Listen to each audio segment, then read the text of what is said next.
വാർത്തകൾ തുടരുന്നു. രണ്ടാം പിണറായി സർക്കാരിന്റെ 4ാം വാർഷികാഘോഷങ്ങൾക്ക് ഇന്ന് തുടക്കമാകും. സംസ്ഥാനതല ഉദ്ഘാടനം കാസർഗോഡ് മുഖ്യമന്ത്രി നിർവഹിക്കും. കാലിക്കടവൻ മൈതാനത്ത് ഇന്ത്യ കേരള പ്രദർശന വിപണന മേളയും ഒരുക്കിയിട്ടുണ്ട്. വിവരങ്ങളുമായി ജോസഫ് അഗസ്റ്റിൻ ചേരുന്നു. ജോസഫ്, ഒരുക്കങ്ങളെല്ലാം തന്നെ എങ്ങനെയാണ് ക്രമീകരിച്ചിരിക്കുന്നത്?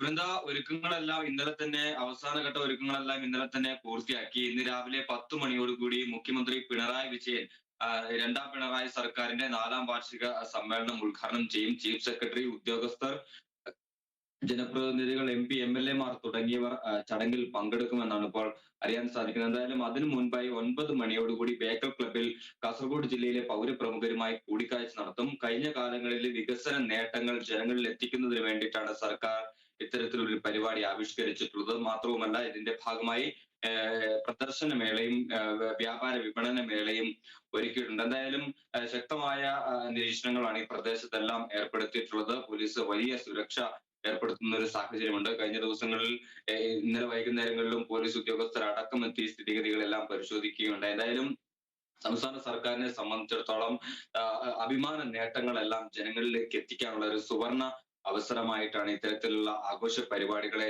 നോക്കിക്കാണുന്നത്. എന്തായാലും വിപുലമായ ക്രമീകരണങ്ങളാണ് ഇവിടെ ഒരുക്കിയിട്ടുള്ളത്. ഈ എന്റെ കേരളം പ്രദർശനമേള ഒരാഴ്ച നീണ്ടു നിൽക്കുന്ന പരിപാടിയാണ്. ഇതില് വിവിധ സ്റ്റാളുകൾ ജനങ്ങൾക്കായി ഒരുക്കിയിട്ടുണ്ട്. എന്തായാലും മികച്ച പ്രതികരണമാണ് ഇപ്പോൾ തന്നെ ഈ സ്റ്റാളുകളിലേക്ക് ലഭിച്ചുകൊണ്ടിരിക്കുന്നത്. നിരവധി പേർ രാവിലെ തന്നെ ഇത്തരത്തിൽ ഈ വിപണന മേള കാണുന്നതിനും മറ്റും ഒക്കെ എത്തിച്ചേരുന്ന ഒരു സാഹചര്യമുണ്ട്. എന്തായാലും നിരവധി ആളുകളെയും സർക്കാർ പ്രതീക്ഷിക്കുന്നുണ്ട്. വലിയ ഒരു പരിപാടിയായിട്ട് തന്നെയാണ് ഇത് വിഭാവനം ചെയ്തിട്ടുള്ളത്. ഇതിനുവേണ്ടി ഉദ്യോഗസ്ഥരടക്കം കഴിഞ്ഞ ദിവസങ്ങളിലൊക്കെ അക്ഷീണം പ്രവർത്തിക്കുന്ന ഒരു സാഹചര്യമാണ് നമ്മൾ കണ്ടത്. എന്തായാലും സംസ്ഥാന സർക്കാരിന്റെ അഭിമാന നേട്ടങ്ങൾ ജനങ്ങളിലേക്ക് എത്തിക്കുക എന്ന ഒരു ലക്ഷ്യത്തോടു കൂടിയാണ് ഇത്തരത്തിലൊരു പരിപാടി നടത്തുന്നത്. ഇന്ന് 10 മണിക്ക് കാസർഗോഡ് കാലിക്കടവ് മൈതാനത്ത് പ്രത്യേകം തയ്യാറാക്കിയ ഭവനിൽ മുഖ്യമന്ത്രി സംസ്ഥാനതല ഉദ്ഘാടനം നിർവഹിക്കും.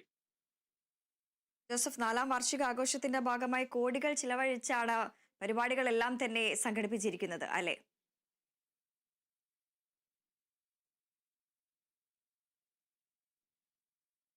തീർച്ചയായും വൃന്ദ, പണം മുടക്കൊണ്ട് എങ്കിൽ പോലും ഇത്തരത്തിൽ സംസ്ഥാന സർക്കാരിന്റെ നേട്ടങ്ങൾ പൊതുജനങ്ങളിലേക്ക് എത്തിക്കാൻ സാധിക്കുന്നു എന്നുള്ളത് വളരെ പ്രധാനപ്പെട്ട കാര്യമാണ്. മാത്രവുമല്ല, വ്യാപാര വിപണന മേഖലയിൽ ഇത് വലിയ രീതിയിലുള്ള ഒരു പുത്തൻ ഉണർവുണ്ടാക്കും. മാത്രമല്ല, നിക്ഷേപ രംഗത്ത് വലിയ രീതിയിലുള്ള മാറ്റങ്ങൾ ഉണ്ടാക്കാൻ സാധിക്കുമെന്ന് തന്നെയാണ് സർക്കാർ കരുതുന്നത്. അതുകൊണ്ട് തന്നെയാണ് ഇത്തരത്തിൽ വലിയ പണച്ചെലവ് മുടക്കിയാണെങ്കിൽ പോലും ഇത്തരത്തിലുള്ള പരിപാടികൾ സംഘടിപ്പിക്കുന്നത്. ഇന്ന് പൗരപ്രമുഖരുമായി കൂടിക്കാഴ്ച നടത്തുന്നുണ്ട്.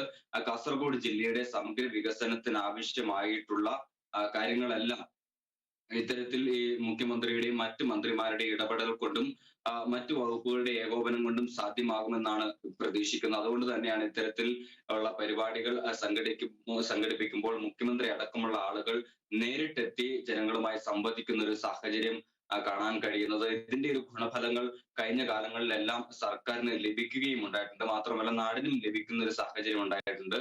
എന്തായാലും കാസർഗോഡ് ജില്ലയെ സംബന്ധിച്ചിടത്തോളം വലിയ പ്രശ്നങ്ങൾ ഉണ്ടായിരുന്ന ഒരു മേഖലയാണ് ഗതാഗതം സംബന്ധിച്ചിടത്തോളം. ഇപ്പോൾ തലപ്പാടി മുതൽ അങ്ങ് കാലിക്കടവ് വരെയുള്ള പ്രദേശങ്ങളിലെല്ലാം തന്നെ ഇത്തരത്തിൽ ഗതാഗത പ്രശ്നങ്ങൾ ഒരു പരിധി വരെ പരിഹരിച്ചിട്ടുണ്ട്. എന്തായാലും ഈ ദേശീയപാത നിർമ്മാണം ആദ്യഘട്ട റീച്ച് 90% പണി പൂർത്തിയാക്കിയിരിക്കുന്നു. അങ്ങനെ ഈ സമഗ്ര മേഖലയിലും വികസനം സാധ്യമാക്കുന്ന ഈ സർക്കാരിന്റെ പ്രവർത്തനം ജനങ്ങളിലേക്ക് എത്തിക്കാനാകുന്നതിന്റെ ഒരു സന്തോഷവും ഈ സംഘാടകർ ആദ്യഘട്ടത്തിൽ തന്നെ പങ്കുവെക്കുകയുണ്ടായി.